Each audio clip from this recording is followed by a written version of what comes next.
Glory to Jesus. Shall we pray? Our Father and our God, we want to thank you. Thank you for your goodness. Thank you for your love. Thank you for caring for us and always sending your word so that we become thoroughly furnished, a perfect man unto every good works. Glory be to your name, because by your word we become changed, we become transformed, we become more like you. Thank you because you will do that again today, and our life shall become better in you, shining the light and being found in your will, the glory of your name. Blessed be the name of God. Give you all the praise. In Jesus' name. Amen. Hallelujah. Glory to Jesus. We thank God for the series of teachings that we've been going through, and we bless his name. Transformational touch. It has been a very wonderful time in the presence of God, opening our eyes to deep things and revelations in the scripture. We've been looking at transformational touch. Transformational touch is God's means to recovery, restoration, and repositioning. And we move further to God's compassion. And there we learn that one of the proof that God has not finally left a man and that his mercy is still at work in him is when he can retrace his step through genuine repentance. And we also went ahead in the other teaching to learn about the blessings of God's compassion and man's conversion. The blessings of God's compassion and man's conversion. You know, the Lord spoke about his hatred for idolatry, and it was also established that anyone that is found in idolatry shows that he also hates God, and God, in his intention not to have anyone who hated him, gave specific instruction that we should desist, we should run away, we should not bow down to any graven image. So God's compassion and Ephraim's conversion resulted to God's blessings. Amen to Jesus. And we are going on to look at retouch. Retouch. I'm going to read from the book of Mark chapter 8 and verse 22. Mark chapter 8 from verse 22.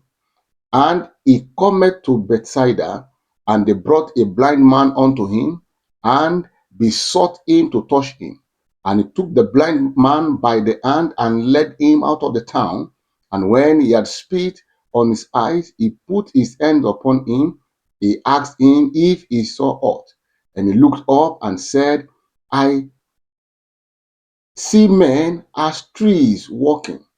After that, he put his hands again upon his eyes and made him look up. And he was restored and saw every man clearly. Verse 25.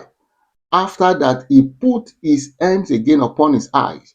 He made him look up, and he was restored and saw every man clearly. So, retouch is a means to clarity. Retouch is a means to restoration. Amen. So, transformational touch can be said to be a retouch. Transformational touch can be said to be a retouch. From this scripture, Jesus led this blind man out, touched him the first time, and touched him again. The Lord is willing. The Lord is ready. The Lord is able to retouch what he had formerly touched, but whose process is yet to be completed. There is a need for a retouch when the process that a man is going through for his total victory has not yet been accomplished. The desire of God is to have a man fully restored, completely whole. So when this process has not yet gotten to that final stage, The Lord is always willing. The Lord is always ready to touch every man. Amen to Jesus.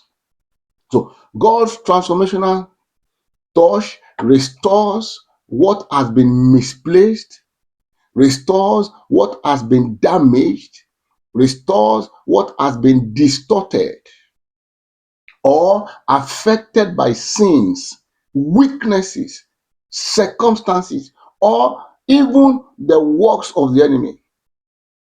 What the enemy has put out of order, what the enemy has put out of place in one's life can be totally restored. That is the will of God. In this scripture, we did not read about what really happened to this man. Either it was what happened to him from birth or out of sin, it was not recorded. But we understand that regardless of what has happened, the Lord Jesus was willing to see this man's process to a final end of full restoration. I am praying that whatever we are passing through, that the process of our healing, the process of our restoration has begun. They will get to full restoration in the name of Jesus Christ. The process will not stop halfway in the name of Jesus. Amen. From this verse that we read from in Mark chapter 8, from verse 22, we will see that the problem was neither with Jesus nor from the man.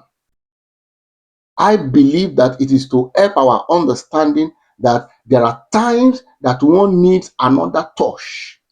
There are times that one needs a retouch for proper healing and restoration. It shows that God's work is progressive. When God begins a thing, He wants to see it to the very end. God's work in one's life is progressive. Philippians chapter 1 and verse 6. Philippians 1 6. Being confident of this very thing, that he which had begun a good work in you will perform it until the day of Christ. The one who has begun a good work in you, the one who has begun the process of your restoration, will perform it until the day of Christ. So here we could see the difference between healing and wholeness. Restoration talks about wholeness. Healing talks about the immediate removal of the condition. That is beginning the process. Amen to Jesus. We could see in Jesus' healing ministrations that when he ministered to some people, he would just tell them, you are made whole. You are made whole. Amen. What is the difference when Jesus tells a man that he's been made whole? And from a situation like this, whereby the man needed to go from the process of healing and also wait or have a retouch again before he was being made whole. Luke 17, from verse 11 to 19. The 10 lepers came to Jesus and he asked them to go and show themselves to the high priest. And on their way, they saw that they were healed. And one of them came back to give thanks to Jesus. And after that, look at what Jesus said to him. Arise, go thy way. Thy faith had made thee whole. Let me read to us again from Mark chapter 10. And if you read from verse 46 to 52, Mark 10, 46 to 52 talks about the story of blind Bartimaeus, who was begging for alms, but saw that Jesus was passing through the highway. And he cried to Jesus, thou son of David, have mercy on me. But in verse 52, Jesus also said something very similar to what he said to the leper who came back with thanksgiving in Luke 17. Jesus said, go thy way, thy faith had made thee whole. And immediately he received aside and follow Jesus in the way. One more scripture, Mark chapter 5 from verse 25 to 34. Mark 5, 25 to 34 is the story of the woman with the issue of the blood. The woman who made up her mind, having heard that Jesus will be passing by, made up her mind to touch the hem of Jesus' garment. And thereafter, Bible says that she was made whole. She was delivered from the torment of the flow of blood, which has continually to flow for 12 years. And look at what Jesus also said in verse 34. Daughter, thy faith had made thee whole. Go in peace and be whole of that plague. From these three scriptures that we've read, we'll see that there's something that is very important that made it look like these people jumped the process of healing to being made whole. Or we can say that these two processes were combined in one. Maybe that will give us a better clarity. The process of healing and wholeness were put together as one. The healing and the wholeness took place together. And what is this element that makes it look like they were brought together? That is faith. By their faith, the process were put together into one. So they enjoy both the healing and the wholeness all together. But where we read from the book of Mark chapter 8, verse 22, it was not written that Jesus was confirming the faith of the man like he did to the others we've read about. Jesus took him by the hand, led him out of the town. Maybe he was not sure. Maybe he was doubting in his heart. Maybe he was like, can this thing be possible? Because he was brought to Jesus. He was brought to Jesus. And at first, when Jesus touched him, maybe he was still in doubt and said, let me check. And all he could see that time was that he saw men as trees walking. But thank God that the process has begun. He was no longer in total darkness. He was no longer totally blind. He could now see, but what he's seeing has not been made perfect. His vision, his sight were still partially affected. Amen. Praise the Lord. Jesus Christ, not touching this man once and for all, gave us a perspective and understanding for the possibility of one to be reattended to be retreated. The possibility that one can be made whole and made perfect. So healing deals with the problem. Wholeness restores the person. Healing deals with the problem. Wholeness restores the person. Amen to Jesus. Human wholeness is more important to God than how many times He had touched him. Your wholeness, my wholeness is important to God than how many times He had touched us. His concern is not majorly about how many times. His concern is our wholeness, our perfection, our restoration. Our restoration. Amen. The danger is not that God is unwilling to restore, but that man may resist the continual work of God's transformational touch. One may resist. Someone may say, I've been touched once, I've been touched the second time, and I don't feel as if I've gotten all that I needed to get. And for this reason, the person can withdraw. It is not about God. It's about the danger of withdrawing when the process is not yet completed. Glory to Jesus. Therefore, retouch is not just a two-time touch, but a touch that takes place as often as it takes God for Christ to be formed in a man. As often as it takes God for Christ to be formed in a man. Galatians chapter 4 verse 19. Let's look at what Apostle Paul said there. My little children, of whom I travail in birth, until Christ be formed in you. So what God really desires is the formation of Christ in us.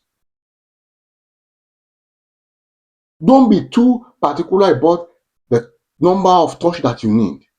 Be concerned about the effect of the touch. By this touch, is Christ being formed in you?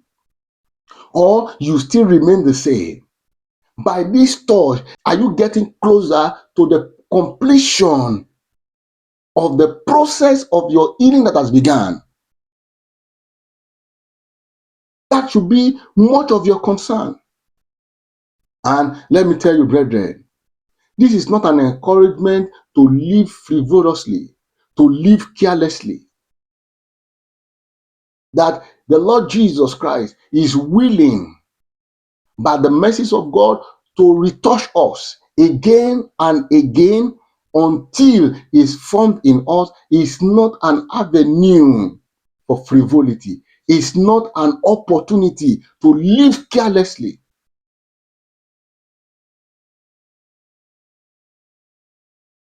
It's an avenue to run into God's loving arms of embrace when the opportunity is still made available. It gives us a chance to run into God's widely open arms of love and cherish it while the opportunity is still there. Looking at this, our text again, Mark chapter 8. One thing that I notice about this man in verse 23. Verse 23.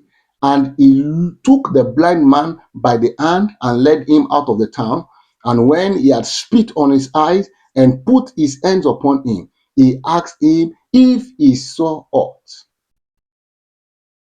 When he asked about his state, Jesus asked about his state after the first touch. Jesus asked about him. This man did not pretend that everything was okay. Look at his response in verse 24. And he looked up and said, I see men as trees walking. I could see, but what I'm seeing is not what I expect to see. He was not pretentious. He wasn't trying to hide things. He wasn't trying to behave as if everything was yet okay when it wasn't. He looked up to check and afterwards said, my eyes, my sight, my vision are not yet aligned, as I could only see men as trees walking. Sometimes we keep underneath the hand that oughts, instead for it to be brought out for proper healing. We keep that hand. Instead for us to expose that situation, we cover it up. We pretend. We allow the opportunity for a retouch to slip out.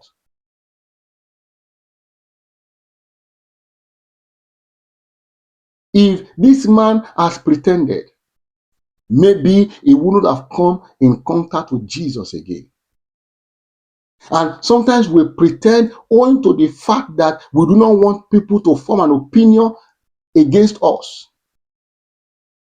We do not want people to form an opinion against our status. If you have a good status in the initial stage, what matters is it your healing and restoration, or the opinion of men that has added nothing to you in time past. This man is a blind man. There are many opinions that might have been formed about him in time past. Oh, this blindness was as a result of his error. This blindness was as a result of the sin of his parent. This error, so many things that would have been said about him. But he did not pretend. He was not careful about what people will say or what they were saying or what they will think about him. He made it clear to Jesus that this process is not yet completed. It's getting better, but this better is not even the best of what I should get. Brethren, how often do you pretend about the things that you should not pretend about? How often do you cover the things that you should expose because of what one person might think or what people will say? We know the story of Naaman in 2 Kings chapter 5. If you read from verse 1 to 14, 2 Kings chapter 5 from verse 1 to 14. Naaman is the captain of the host of the king of Syria. Bible talks about him in verse 1 that he was a great man with his master. He was honorable, that because of him, the Lord had given deliverance to Syria. He was a mighty man of valor, yet he was a leper. And you know that it was the slave that was brought to the house that told Naaman's wife about how Naaman could be healed, could be restored, and could be made whole. And Naaman did not say, oh, by my status, what's this lady saying? Naaman took that opportunity. People had an opinion about him before. He was not saying, if I now travel to Israel, what will these people be saying? A whole general. And you know, he almost lost that miracle also in the process whereby he met Elisha. And Elisha said, go and wash yourself. Go to Jordan. Wash yourself 7 times. And he was wroth. And he said, how? Don't we have more better seas, more better waters that I can wash myself? Thank God for his servant who helped him and said, this is why you came. Initially, you were never thinking of the opinion of men. You cannot fall into that trap now. Don't allow pride to take the process that has begun, to take it away. Don't allow pride to deny you of your restoration. Don't allow pride to deny you of the victory that is imminent for you. And he came back to his right and said, oh. And he went and did according to how he was instructed. And he came back not as a leper, but as a man who has been washed, who has been cleansed, and who has been made whole. Amen. Is it pride that is standing in your way that is making you to pretend? Is it shame that is standing in your way that's making you to pretend? Can you put all those things off? Are you thinking of the opinion of men? Can you put it aside and focus on yourself, how the Lord will complete the process he has started in you? That is more important than any other thing.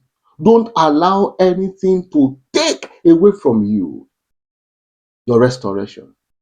And it is my prayer that by the mercies of God, nothing shall take away your full restoration from you in the name of Jesus Christ. The honesty of this blind man became the doorway to completion. He did not deny his incomplete state.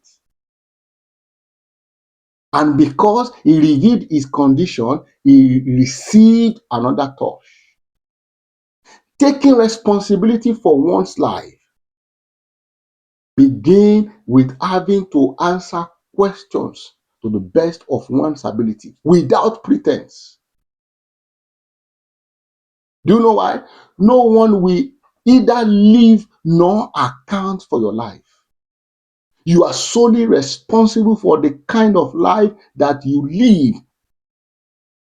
No one will live for you, no one will account for you. There is no situation that cannot be seen through to an end when you open up to Jesus, the one who can selflessly help you. If the process of restoration has not been perfected, please do not fail to tell exactly how it is, because pretense is the enemy against restoration and perfection. Pretense is the enemy against restoration and perfection. Amen to Jesus. A person cannot receive complete restoration while hiding his true condition. God cannot transform what a man refuses to expose. And you see, after he has exposed and said the true situation, look at what happened in verse 25 of Mark chapter 8. After that, he put his hand again upon his eyes and made him look up, and he was restored and saw every man clearly. The man himself affirmed his restoration and clarity of sight and vision. He saw every man clearly. Amen. Please do not allow the opportunity of a retouch to slip away.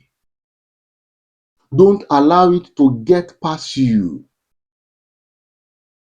God is not only interested in touching a situation, He desires complete restoration.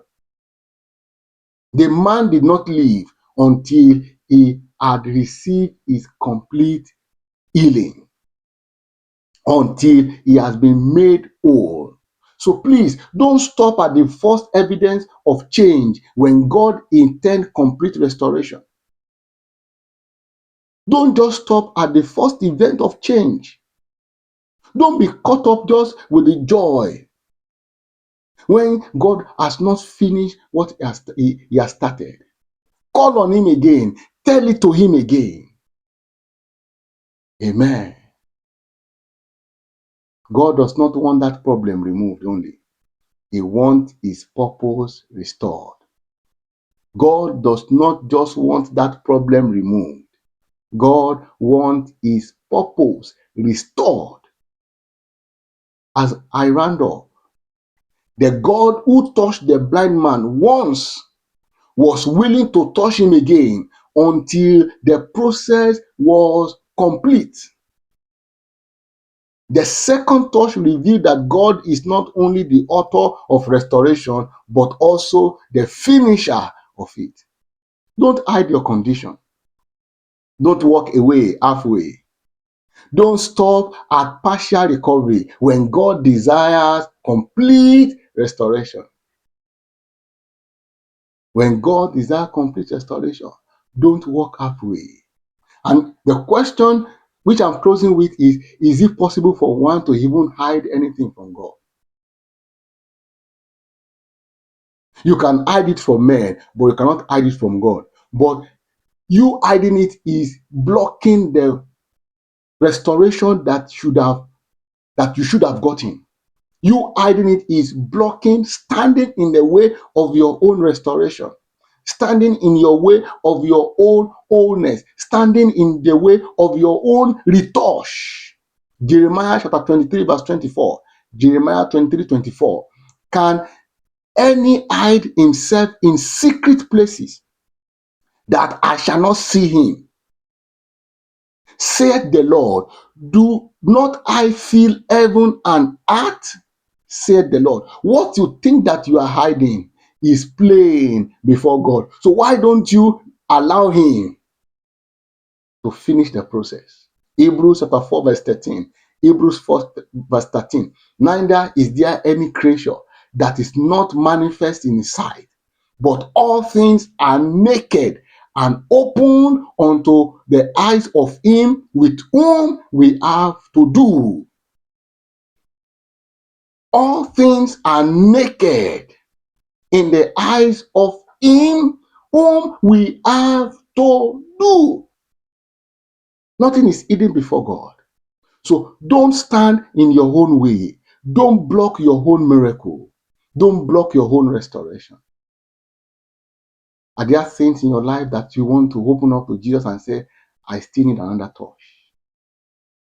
You've touched me more than once, I know. You've touched me more than twice, I know. But yet, I still need another touch.